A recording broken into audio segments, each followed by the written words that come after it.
Matapos ang matinding pasabog at expose na pahayag ni Vice President Sara Duterte sa publiko at ang tila pumosyong nangyari sa Chief of Staff ng OVP na si Attorney Zulaika Lopez kung saan napuntempt sa loob ng Kongreso at ngayon sa pagpapatuloy ng pagdinig ng Kongreso sa budget utilization ng Office of the Vice President Sara Duterte sumugod sa pagdinig at matapang na humarap sa mga mambabata para sagutin ang mga aligasyong binabato sa kanya at ng kanyang kasamahan sa Office of the Vice President. Sa kauna-unahang pagkakataon, nag-under oath na ang Vice President Sara Duterte at buong tapang na nagpahayag at sinabi ang kanyang pagkwestiyon sa di umano'y hindi pagsunod sa due process ng Kongreso na isinagawang pag-contempt sa Chief of Staff ditong si Attorney Zulaika Lopez. Matapos binasag ang script ng mambabatas, Congressman Acop at VP Sara tila nagkasagutan ang pagsisimula pa lamang ng pagdinig ng Committee on Good Government and Public Accountability kung saan in-extend ni ACT Chair Party List Representative Franz Castro ang contempt order ng 5 days sa Chief of Staff ng Office of the Vice President na si Attorney Zulaika Lopez at kumasa naman sa hamon ng mambabatas sa kauna-unahang pagkakataon nag-under oath na ang Vice President Sara Duterte at buong tapang na nagpahayag at sinabi ang kanyang pagkwestiyon sa di umano'y hindi pagsunod sa due process ng Kongreso sa isinagawang pag-contempt sa Chief of Staff nitong si Attorney Zulaika Lopez at Congressman Acop at Vice President Sara Duterte. Nagkaharap na at tila nagkasagutan. Pagbawas ng mga gwardiya or security guard ni VP Sara, dito natin mapagtatanto na pag pinagdugtong-dugtong natin lahat ng kwento or sinabi ni VP Sara ay tugman-tugma dahil bakit nga ba siya tatanggalan ng security guard kung walang binabalak na masama sa buhay niya. So isa yan sa nagpakatoto. Tas biglang lumabas naman tong video na to na sinasabing nagkukok etong si Marcos Jr. So yung sinasabi dito ni Sir Jason na mind conditioning is totoo naman kasi isipin nyo kasi ang liwanag ng sinabi ni VP Sara, kung sakali, sabi niya, kung sakali ako ay ipapatay ni Marcos, ni Lisa at ni Tamba, may papatay din sa kanila. So yun. Ngayon, ito yung mangyari dyan. Isa may pagkatanga talaga itong mga to. Parang kahit tulo ko sa inyo. So ibig sabihin ba, iisipin na namin ng mga netizen na totoo nga yung sinabi ni VP Sara. Kasi parang inamin yun Parang inamin na ni Marcos na tawag dito na totoo nga na yung sinabi ni VP Sara na gusto niyo siyang patayin. Kasi kung sakali, kaya nga may words na kung sakali. So ibig sabihin, kung sa pakiramdam niyo ay pagbabantayon, so ibig sabihin, totoo nga yung sinasabi ni VP Sara na ipapatay niyo siya. Diba? Yun yung pinakamadali dun Kasi kung hindi naman totoo yung sinasabi nyo, kung hindi totoo yung sinasabi nyo, bakit nag-react kayo? At bakit parang na-hurt kayo ng gusto? Wow, hurt. Papa-English tuloy ako. Diba? Ganun yun kaya nga may sakali. Kung sakali akong ipapatay ni Marcos, ni Lisa, at ni Tambaluslos, may papatay din sa kanila. So ito halimbawa, ako yung kamag-anak ni Sara Duterte. So alam ko bilang ako kamag-anak, sabihin mo nung kapatid ako. Kung ako yung kapatid ni VP Sara Duterte, nalaman ko at sinabi sa akin at with evidence naman, with evidence na may ebidensya naman na totoo nga yung sinasabi ni VP Sara na ipapapatay siya ni Marcos. Sa tingin nyo ba mananahimik ako? Kung halimbawa mang patayin ng kapatid ko?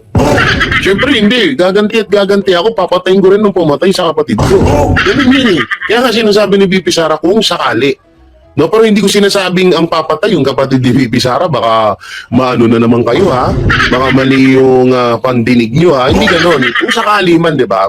Kasi masakit yun Kung lalo sa kamag-anak, no, kahit ako papatayin ko si Marcos kung papatayin niya yung kapatid ko Gago! Ganun lang yun, napakasimple nun, pero bakit hindi maunawaan lalong-lalo na dito sa mga senator? Bakit hindi nila maunawaan tong sinabi ni VP Sarang to?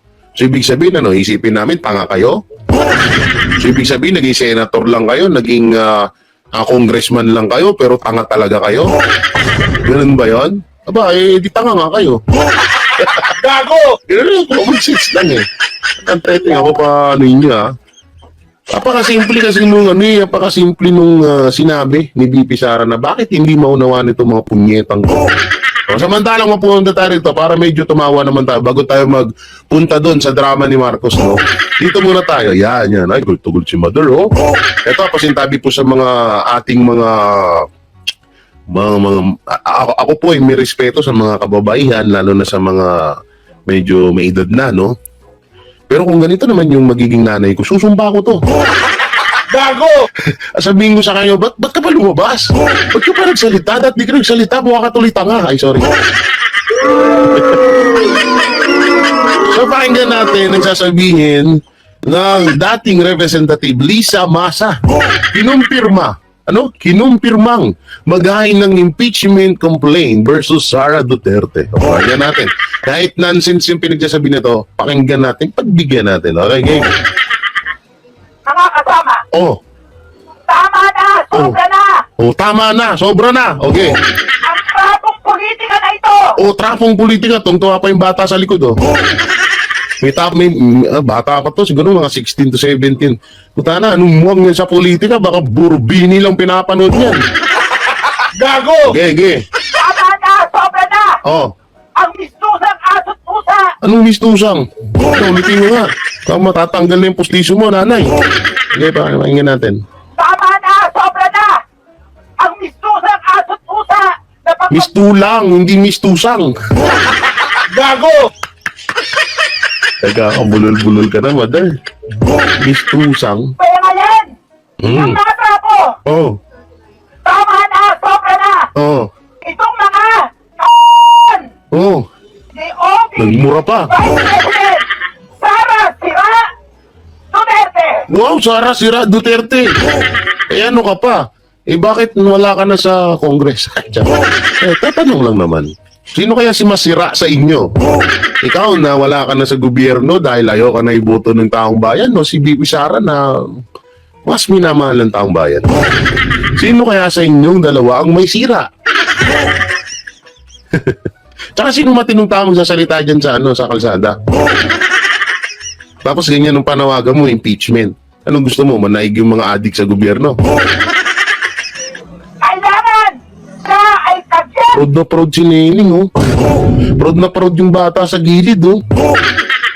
Anak ng tete, hindi ka pa nga siguro marunong maghugas ng pinggan, ah. Gago! Oh, proud na proud, yun. Nasa gilid, yun. Tungtuan, nakasalamin pa, oh. Iba na rin. I-impeach. Oh, Dapat. Oh. Ay kagyan. Oh. I-impeach. Tama ba? oh, painumin yung tubig yan. Baka ma-high blood to, oy. Baka ma-high blood to. Baka tumasik yung postisim nito, ah.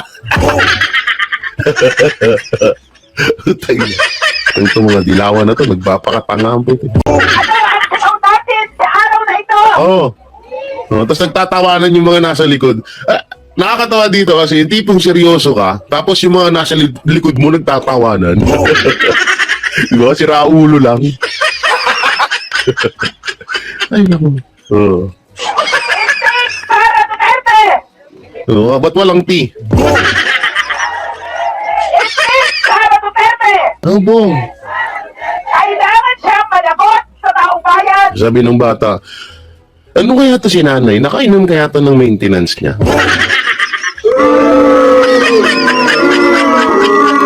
Hoy, kaninong nanay to? Awatin nyo. Anak ng teteng naman, nagkakalat yung na magulang nyo doon sa kalsada, oh. Ini-influensyan pa tong bata. Yung bata nga, hindi pa nga ata marunong to magugas ng pinggan. Marunong na ba ito magsaing? May gatas pa to sa labi, bata ba to? Mukhang bata naman, eh. Oh, mukhang bata. O baka sadyang matanda lang yung kadikit niya, kaya mukha siyang bata. Kailangan siyang managot sa kanyang ginawang anomalya. Anong anomalyang ginawa? Wala mong ginawa si Bibi Sara. Ay, naku. Ayoko na panoorin niya. Ayoko na. O, tama na yun. Okay na yun, ha? O, baka mamaya masabihin na magabaan tayo sa mga Yudi Punggol. Ito, panoorin natin itong mga sinabi ng mga senador tungkol dito sa Wala namang pagbabanta na sinabi ni BP Sara. Ito, ilang senador nababahala sa pahayag at pagbabanta ni BP Sara. Itong title na to, or itong sinabi man to ng mga ilang senador na nababahala sila, dalawang meaning. Pwedeng nababahala sila dahil sa kalagayan ni BP Sara. Kasi diba, sinabi ni BP Sara na gusto siya ipapatay nila Marcos. Pwedeng ganun. At pwede rin nababahala sila dahil mawawalan sila ng pondo. Pwedeng nababahala sila dahil baka napaghahalataan ng taong bayan na boplak sila. Kasi napakaliwanag. Ako nga na mababa pinag-aralan ko, naintindihan ko Sila pa kaya na matataas pinag-aralan nila. Okay, panoorin natin. Napamahala ang ilang senador sa mga naging pahayag at pagbabanta ni Vice President Sara Duterte. At dahil dyan, posibleng maapektuhan daw ang budget ng OVP. Nasa frontline na balitang yan, si Mayan Los Baños. Maapektuhan daw ang budget ng OBP. Uta na, ilang beses na sinabi sa inyo ni VP Sara Duterte na wala na nga silang pakialam dyan. Wala na silang pakialam dyan kahit mawalan sila ng budget dyan. Magtatrabaho at magtatrabaho pa rin sila. Ilang beses na sinabi ni VP Sara, doon wala na ang pakialam ang Office of the Vice President sa budget nyo na yan. Pero yung budget nga ng Pangulo, hindi nyo pinag-uusapan. O sabi doon, di ba, ito, Chis Escudero, kung mapapanood mo man tong video ko, makinig ka. O di ba, sabi ni Marcos, pag-uusapan yung flood control, asan na ngayon? O, bakit hindi nyo pinag-uusapan niya sa Senado? Di ba, ikaw yung Senate President dyan? O, pangunahan mo kung matapang ka. Di ba? Hindi ko naman Diba sinabi ni Marcos yun, pag-uusapan yung budget ng flood control na 1 billion, di umano, araw-araw. O bakit hindi na pag-uusapan yan? Ngayon, try mo, Cheese. Sige, panoorin natin. Dumipensa si Senator Bato de la Rosa sa kanyang naging aksyon nitong Sabado. Napuntahan sina Vice President Sara Duterte at ang na-ospital na Chief of Staff nito na si Atty. Zulaika Lopez. Ginit ni de la Rosa, tinutulungan niya lang ang Vice Presidente bilang isang kaibigan. Yung Vice Presidente umiiyak, humihingi ng tulong. Ako, pabayaan ko ba? Ngayon niya ako pupunta. Tama. Kasi second highest official of the land, wala ko lang mga taga-gobyerno magtulong. Tama. Senator Amy Marcos naman na kilalang malapit kay VP Sara, tikom ang bibig sa banta ng kanyang kaibigan laban sa kapatid niyang si Pangulong Bongbong Marcos. Uy, bantay, no? Hindi pagtanga ba kayo? But were you surprised? Hindi nga papakinggan ko na kaya ako mag-comment. Ikinababahala naman ni Senate President Chis Escudero ang matinding galit ni VP Sara. Paalala ni Escudero, dapat tandaan ni VP Sara na isa siyang public official. Obligasyon niya umunong maging mabuting ehemplo lalo na sa mga bata. Hinimok Dapat, Chi, sinasabi mo yan sa mga buhaya. Sinasabi mo dapat yan sa, sa mga congressman. Dapat sa kanila mo sinasabi yan. Ulitin natin, ha? official. Obligasyon niya umunong maging mabuting ehemplo lalo na sa mga bata. Maging magandang ehemplo sa mga bata. Yung ginagawa ng mga congressman na halos inilipat na yung korte dyan sa committee. Sa committee. Committee daw. Sabi ni Paduano, committee daw, committee. Bakit? Dapat sa kanila mo sinasabi, ba't magandang halimbawa ba yun? Magandang halimbawa ba sa kabataan na kaya nga kayo nag-hearing para mapag-usapan yung mga dapat yung pag-usapan. Pero ang nangyayari dyan sa hearing na yan, kung husgahan nyo yung tao, akala nyo, convicted na kagaya ni Franz Castro. Diba? Magandang ehemplo ba yun? Di magandang ehemplo yun. Bakit yung sinabi ni BP Sara? Tsaka kasalanan, kita mo, tali-talino mo, sabi mo, makata ka. Hindi mo nga alam sinasabi mo. Tsaka anong kinalaman ni BP Sara kung ma-impluensyahan niya yung mga kabataan? Tangina, kasalanan ng mga magulang yun. Bakit hindi nila pinapangaralan yung mga kabataan na or kung halimbawa man na masama yung sinasabi ni BP Sara, bakit? Hindi yan yun. Hindi kasalanan ni BP Sara yung kasalanan ng mga magulang. Ba't nila pinanood yun? Kasalanan ng mga magulang ng mga bata na yun. Bakit gagayahin nila yun? Hindi walang-walo. Yan na naman kayo Kada eleksyon nga, gamitin nyo para kayo sa kabataan. Pag may gusto kayo sabihin, masamang ehemplo sa mga kabataan. Ba't yung ginagawa ng gobyerno, hindi bang masamang ehemplo sa kabataan yun? Na ito na lang hindi ba masamang ehemplo yung napanood lahat ng buong mundo or buong Pilipinas yung ginawa sa kay OJC? Tapos sasabihin ni Marcos wala daw mga pananakit, wala daw pang-aabuso at wala daw mga baril yung mga pulis.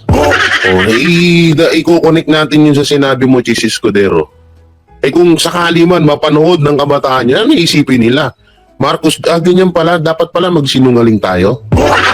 Ganun ba yun? Dapat pala i-adapt natin kasi sinungaling yung presidente. Kailangan din pala natin magsinungaling. Naku po, hirap sa inyo, senador kayo, tanga kayo Inimok din ni Escudero ang mga malalapit kay VP Sara na payuhan siyang maghinay-hinay sa mga mabibigat na pahayag sa publiko. Kung may pinagdadaanan daw si VP Sara, sana raw ay humingi siya ng tulong para kumalma at magawa ang obligasyon niya bilang pangalawang Pangulo. Babala naman ni Senate Minority Leader Coco Pimentel, ang banta at paratang ni VP Sara laban sa Pangulo at iba pang opisyal ay posibleng makaapekto sa budget ng kanyang opisina. Puro panakot yung budget sa opisina no? Puro ganun lagi, no? Budget sa opisina, di damay niya na. Kami nga sinasabihan na nga namin kayo i-impeach nyo si VP Sara i-impeach nyo. Ba't hindi nyo magawa? Kasi gusto nyo pang patagalin. Kasi kapag wala nang usapin mapatungkol sa Duterte, wala na kayong pang-display sa mga kabalbalan na pinaggagawa nyo sa gobyerno. Ganun ba yun? Huli ang masusunod ay ang desisyon ng mayorya ng mga senador kaugnay sa kung ano ang gagawin sa budget ng Office of the Vice President matapos ang mga naging aksyon ng pangalawang Pangulo nitong mga nakaraang araw. Pero ayon mismo sa Chairman ng Senate Finance Committee na si Senator Grace Poe, hindi dapat nakabatay sa personalidad ang kanilang desisyon kaugnay sa budget ng isang ahensya. Naman pala ano yung pinagsasabi ni Pimentel? So, ibig sabihin, yung sa sinabi ni Grace po, tanga-tanga si Pimentel. Sabi ni Grace po yun ano meaning ng sinabi ni Grace po? Na bakit nga naman ba't isasama yun sa personal na nangyayari sa Office of the Vice President? Unang-una, yung OBP budget na yun para sa taong bayan yun. Hindi naman yun para lang kay VP Sara. Ba't idadama yun? Diba? Ngayon, nabibisto kayo. Ulitin natin baka nagkakamali ako ng pandinig open play. Kay sa personalidad, ang committee na si Senator Grace Poe, hindi dapat nakabatay sa personalidad ang kanilang desisyon kaugnay sa budget ng isang ahensya. Naman pala So, ibig sabihin, hindi talagang sinupalpal ni Grace po si Pimentel. Sabi ni Pimentel kasi may posibilidad daw na madama yung OBP budget. Tanga. Dagdag naman ni Senator Poe, antabayanan na lang ilalabas niyang budget report na pinalalagdaan na sa mga senador at isasalang sa period of amendment simula bukas. Nagbabalita mula sa front. Sana nga maging totoo yung sinabi ni Grace Fu. Sana nga sana maging totoo yung Grace Fu at kakahangaan ka namin diyan. Kung hindi ka kasing tanga ni Pimentel. Tubo pulok Sinabi niya na, biruin mo, isipin nyo, sinabi niya na maaari daw maapektuhan. Tapos sasabihin ni Grace po na, hindi natin kailangan dumepende sa kung anumang problema ng isang tao o nung pagbibigyan ng budget na yun. Ba't tayo didepende? Sana nga maging totoo yung sinasabi ni Senator Grace po. So ito na, pumunta tayo dito. Ito naman, impeachment na naman. Ang tagal na nito, halos matatapos na yung taon nang wala naman. Impeachment, alam niyo ito gustong-gusto ko mag-impeachment kasi pag nangyari yan, diyan na magsisimula yung people's power para mawala na yung mga hype na mga buhay sa gobyerno. Impeachment case laban kay Vice President Duterte, nahain na ng Makabayan Bloc. So, ibig sabihin, dito isang katotohanan na tawag dito na dumidepende pala talaga ang Kamara, ang House of Representatives dito sa grupong Makabayan Bloc. Kasi dito kasi sa title parang sila ang magdidesisyon kung i-impeach na si VP Sara Duterte. So ibig sabihin kami na bumoto kay VP Sara Duterte na halos umaabot kami ng 33 or 32 million or bumoto kay BP Sara, wala kaming pwedeng magawa. Hindi kami pwedeng magdesisyon kasi ang kailangan magdesisyon ay Makabayan Block lang, ganun ba yan? Nasa title yun. Okay, play natin. Impeachment at disbarment naman ang posibleng kaharapin ni VP Sara Duterte matapos siyang pagbantaan ang buhay ng Pangulo. Posible rin siyang maharap sa patong-patong na kaso. Nasa frontline ng balitang yan si Camille Zamonte. Self-confessed mastermind ang turing ng Department of Justice kay Vice President Sara Duterte. Kasunod yan ang death threat kay na Pangulong Bongbong Marcos, First Lady Riza Araneta Marcos at House Speaker Martin Romualdez. The premeditated plot. Ito etong mga to, wag natin tong i-bash. Ito kasi mga sumusunod lang to sa utos sa kanila eh. No, ang pinaka talagang ulo nito, alam naman na natin kung sino.